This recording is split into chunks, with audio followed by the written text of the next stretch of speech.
Hello, everyone. In today's video, we're going to be taking a look at a bit of a discussion that's been going on. I've been following both on Discord as well as in the forum, where it's the discussion of should you fire a missile at the DLZ or is it better to fire it at 75% range? So I said, that sounds like a video to me. So let's do it.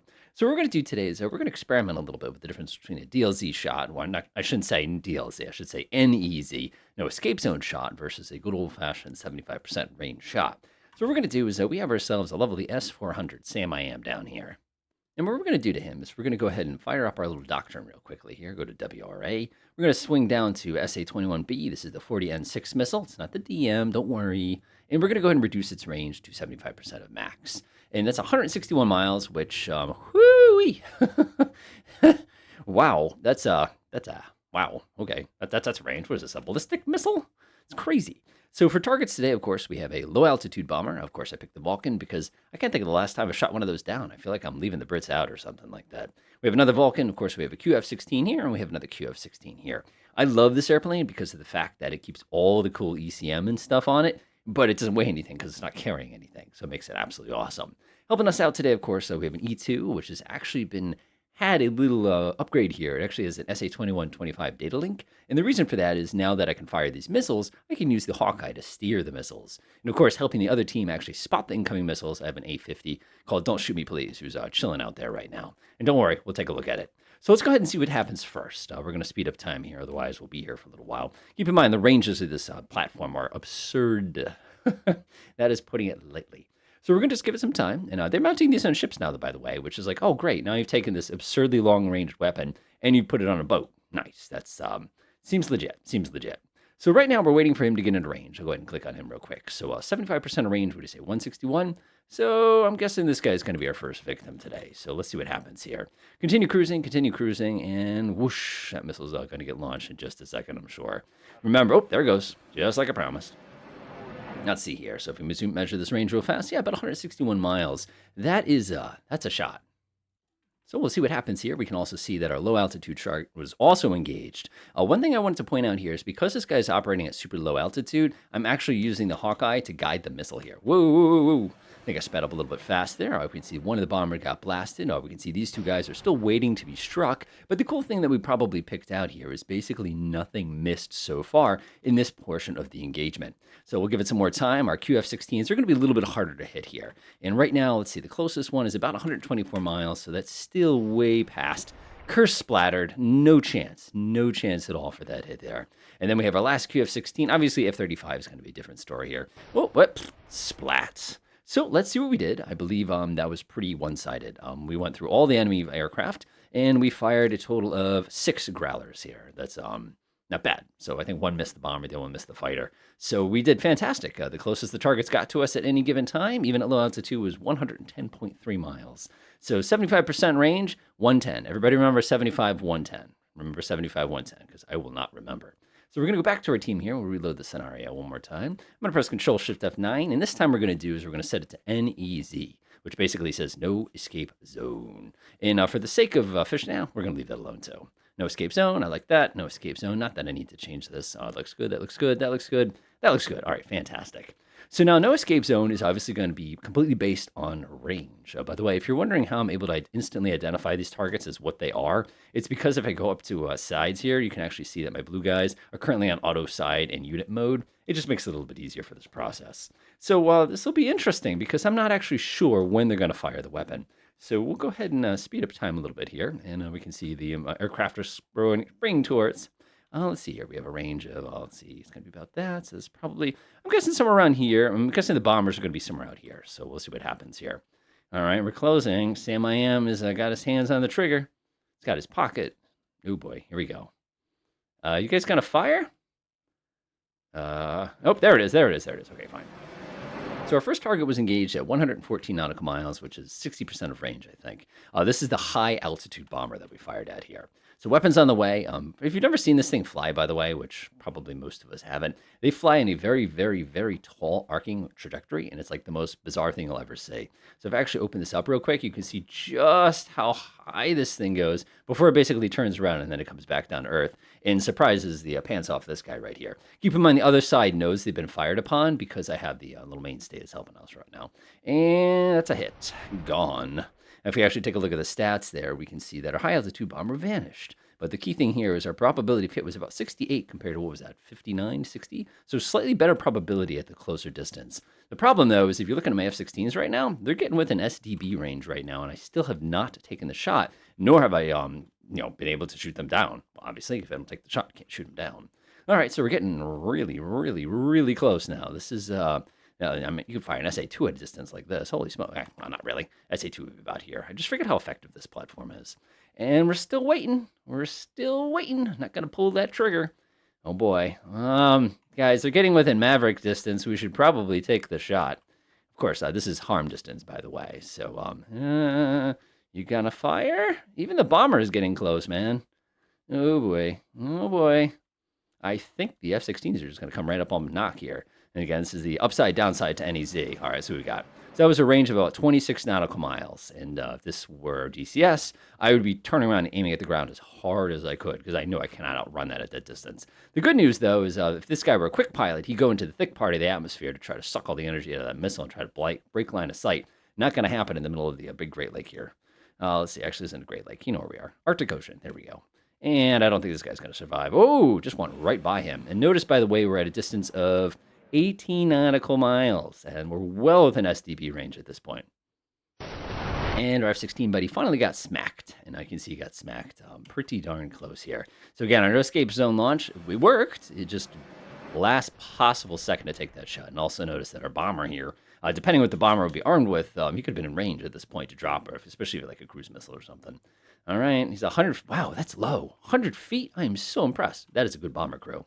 That's a little low for a bomber, not gonna lie. All right, we're getting really close again here. We'll have to pause as soon as he fires his weapon there. Oh, boy. Oh, boy. I can read his paint. So it looks like we took the shot there at about 18 nautical miles, which is like man-pads distance. I can see the first one didn't do much here. Keep in mind, our probability to hit probably was pretty darn good. Let's take a look. Let's see here. Probability impacts. We tried to spoof it. It didn't work. The one that did hit, we had an 84% chance of hit. The previous one that we missed on, we rolled a 98. So unfortunately, we didn't hit that one. So what can we say? First thing we can say is, first of all, for this particular aircraft, for this particular situation, there's no reason to use no escape zone. You just don't need to. The weapon is just fantastic. If you were firing like an SR-71 or something, it might be a little bit different. But as far as our SAM is concerned, it really did nothing for us. So, of course, that's just one aspect of this. And now we're going to go reload our scenario again real fast. And we're going to test the other aspect of this. And that's going to be an air-to-air engagement. So we have everything. I thought I saved it, but apparently I didn't. So what I'm going to do is I'm going to grab myself an F-15EX. See, I told you I'd done it before. I'm going to grab this thing called the AIM-260JATM. I'm going to grab that sucker. I'm going to order him to go this direction. I'm also going to go ahead and flip on his sensor. Don't worry, I'll save the game, so we don't have to set this all up again. Ooh, phased array. I know that when I see it. Switch to the other team. We'll go ahead and go do one of these. Control D. Got to measure out some distance here. That looks pretty good, and we're going to create another one. And we're going to set this one to maximum real quickly here. We're going to go rename him. Not the right one. Whatever you want to call it. So we're going to go ahead and aim him this direction. We're going to go ahead and flip on his radar. So let's go ahead and pop that on real fast. I'm going to go ahead and say Control-Shift F9. And what I'm going to do is I'm going to order this team to go ahead and engage at no escape zone. I'm going to order the other team to engage this particular weapon at what I would consider to be 75% range. There we go. All right, let's go down here. We're going to say, yes, this team's going to be no escape zone. So we'll do no escape zone. Looks good to me. Let's swing over to the other team again real fast. Control-Shift F9. Go back to WRA again. Let's see, JATM, we're going to set this to, 75% for this team. So that should make things a little bit more interesting for us. All right, so I'm going to point him this way. I'm going to go unpause. In a moment, we're going to get like all sorts of fun warnings and stuff as they finally acquire each other. But they will have no difficulty firing those missiles off once they acquire it. Isn't this weird, this little like curve this shape does? And a lot of that is because look at how far up we are on the latitudes today. So that probably contributes. All right, we've got him. Let me go ahead and switch to the other team real quick because the one thing I don't want to accidentally... Okay, he identified him as hostile. Yeah, just like that. I don't want to be unfair here. All right, let's swing back to the other team. So remember, this guy's designed to fire at 75% of max range. That one is designed to fire at the no escape zone. So the question is, with the same missile, same altitude, what's going to happen here? All right, getting into that maximum range. If I were taking a pot shot at a bomber, I'd probably take a pot shot at this distance. I'm pretty confident I could take the shot. All right, getting close. Again, we need 75% of max range, Control D. That's a 120, 75% of that's what, 90? So we're going to be about right here when the fun part starts. So if I click this guy, any second. Come on, man. 90 miles. Oh, there it is. On the way. So this one has immediately engaged his target at 75% of max range, which is what we intended. So we're firing a pair of these, which that makes sense, especially against an F-15EX. You definitely want something that can handle it. Meanwhile, this guy, of course, is probably going to look up and suddenly pick those up. There they are. And he's still struggling to get in. That's stupid. I didn't even spell one right. This guy's running in here. He's trying to get into range, desperately trying to get into range. There's the maneuver. He's maneuvering. He's maneuvering. He's going. And first missile missed. Second missile missed. He's spinning around again. Let's see what the probabilities were with that, by the way. It was spoofed. Never mind. Let's see here. Spoof, spoof, spoof. I'm actually really impressed that got spoofed. What do we have here? Got spoofed. Okay, so it didn't hit anything, but you can see now that the exchange of weapons has taken place. He finally reached his NEZ, and he's done his thing. Meanwhile, the other two weapons come ripping in here. Both miss, and our buddy, they both survived. It's the gift that keeps on giving. Maybe I shouldn't have done this symmetrically, because we have to enjoy the hilarity symmetrically here. All right, they're coming. Just two missiles just sort of passing in the night with each other, kind of a thing like that. One of you are going to blow up. They both blew up. Interesting. So as we can see there, boom, as I guess is the best way to describe that. But the fact of the matter is, the one at 75% range, the missile did reach the target way before the no escape zone in the range. And let's be honest, it was really the what do you want to call it, EW, which made the difference here. And without the EW, that might have gone differently, and the one with the 75% wouldn't have done so well. So let's fire this scenario up one last time here. Go ahead and press enter real one fast. Go ahead and get ourselves our volunteers here. Hey, how you doing there? Nice to talk to you. How have things been? I heard you exploded a minute ago. All right, that looks pretty good to me. Flip over to our sensors. We're going to go pop his radar on here. Looks lovely. Switch to the other side, and we're going to change one little tiny wrinkle here. And that's the classic wrinkle. So we're going to come down here, do one of these, F-15EX, grab that one, press okie doke. We're going to do all the JADAMs. That sounds good, pretty good to me. And we're going to order him down to minimum altitude. Now you're saying here, oh, that's not fair. You can't do that. I just did. So the reason we're going down to minimum altitude here is because that nice thick part of the atmosphere is going to play massive havoc on our attempt to hit each other. So I'm going to come down here. Remember, this one's no escape zone. Remember, no escape zone. So he's going to be set no escape zone. He looks good to me. We'll go pop over to the other team there real fast. And we'll set these chaps over to also minimum altitude, Control Shift F9. And we're also going to go ahead and do our 75% range again. Now, this is where I think things are going to suddenly change. So let's do a 75% of max there, 75% of max. Looks good to me. Unpause. Ready to go. So what's going to happen this time that's going to be different is the fact that because they're going to be in the low, thick part of the atmosphere, the missiles are not going to want to go. So firing something at 75% range might not even be an option because the air is going to be so darn thick. Because you have to fire out of the thick air and it has to come back into the thick air, which is definitely going to impact his performance here. So we'll speed up time a little bit here. He's going to go diving down. Remember, we're going to have a new complication also, and that's the fact they might lose sight of each other at low altitude. So I guess we have to cheat again. So I'm going to come over here. We'll throw an AWACS here, E2D. I'll grab this one real quickly right here. Again, the reason for this is because they're going to lose sight of each other. So I'm going to go turn on the radars. And yes, I know what you're thinking. You're thinking, aren't they just going to shoot this guy? Yeah, I'm out of range. Relax. All right, switch to the other team. And as bizarre as this is going to be, I'm going to add a second E2D. They're basically going to hang out with each other going, do I know you? Kind of a thing like that. So let's go flip over that, flip on the radar. It looks pretty good. They're well within range. I'm also going to come up here and shut the SAM system off because he's just going to shoot them down, and that's going to be hilarious when that happens. Okay, we're fixed. We're even. We're fair. Let's go. So our F-15EX is coming down now. He's losing all sorts of altitude, zipping through. Oh, come on, man. Those are rookie vertical speed numbers. You can go quicker than that. So he's going down. Our other F-15 is going down too. You can see he's down 8,000 feet. We're currently tracking him, believe it or not, with the F-15. But now notice the E2 is popping in because the E2 can look down and see him. Our F-15 is basically down here in the weeds and they can't see each other. Okay, so 75%, as we said before, was about 90 miles. That's going to be probably right around here. Now, keep in mind, our F-15EX might not be able to get a lock here. So that could be basically invalidate our experiment almost instantaneously. So it's going to be theoretically right around here, but let's be realistic, folks. Those missiles are going to get into the atmosphere and go, no. Anybody who's ever fired a harm at low altitude in DCS knows exactly what I'm talking about. The missile literally just has a little sign that comes out that says no.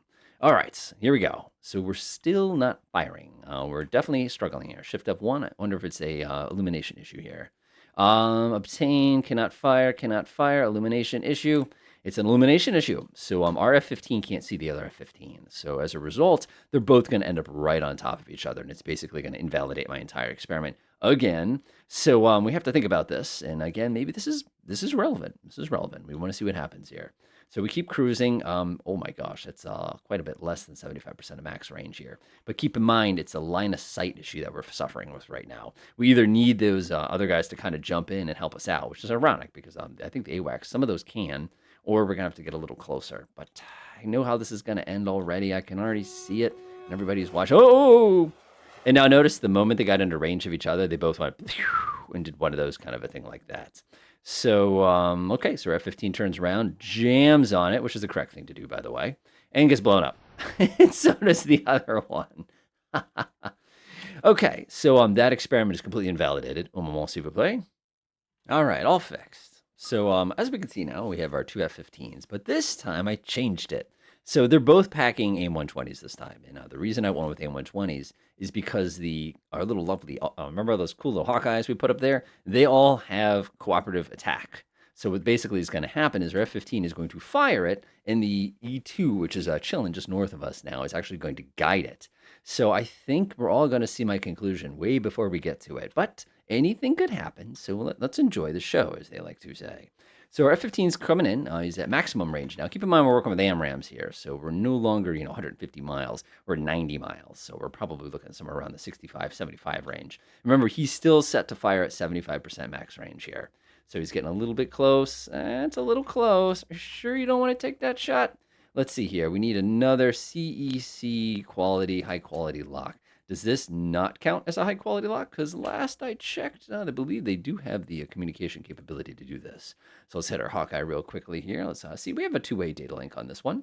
Okay, so fun little teachable moment for everybody. So if you open up the weapon, it'll actually tell you what data link it needs. So if you come down here, we need AIM-120 missile data link two-way. So if I come over here and we check it, you can see real quickly here, that's the F-15EX. That doesn't matter.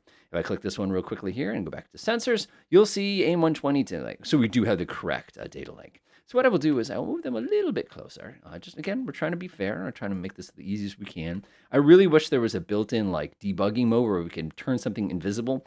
You can see my finger quotes, but you can't actually see them, but that's okay. So of course we're closing in, and we're getting real close now. And our Hawkeye, of course, is doing the best it can to look down. And, oh, there it goes. Weapon's on the way. Haha, I knew it would work. So AMRAAM gets fired. And keep in mind, this guy probably doesn't know he has an AMRAAM launched at him in for another couple seconds when this Hawkeye basically is going to come screaming at him. But notice, my weapon's fired relatively early. We got a range of, what did I say, about 60? Yeah, about 60. Never mind. That was a good shot. All right, so the weapons are making their way over. The other guy in no escape zone mode is just kind of chilling. He's kind of ducking through. It looks like he got a little rivers here. What's this, Montana? Oh, no. Northern Canada. Never mind. All right, the missiles are coming in. Oh boy, there he goes. There he goes. The missiles are entering the thick part of the atmosphere, and they both stall. Uh-oh, I think we have conclusions. Oh, here we go again. Good thing these F-15EXs carry 20 of these things. Otherwise, we'd be here for a while. Keep in mind, our other one has not fired yet. So he's maneuvering. He's maneuvering.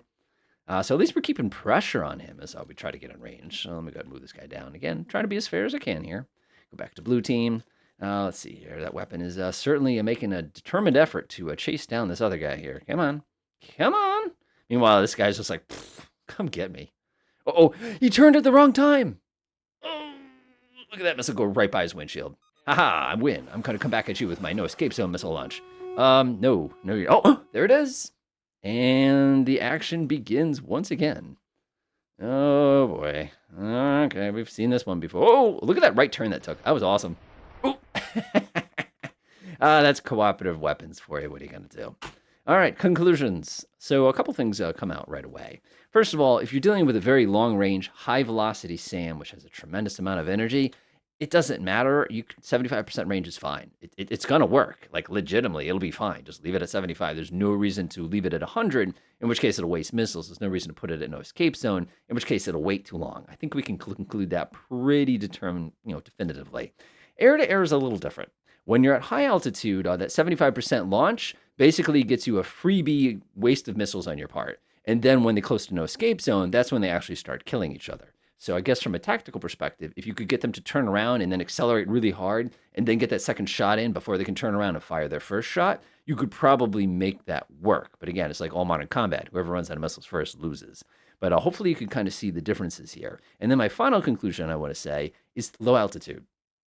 Once you get down to low altitude, that 75% bonus doesn't do much for you. If you're going to do all your work at low altitude, 50% is probably going to be safer because, as you saw, those missiles were just stalling out and being wasted completely.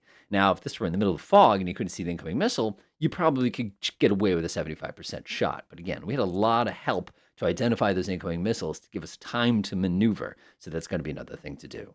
Enjoy.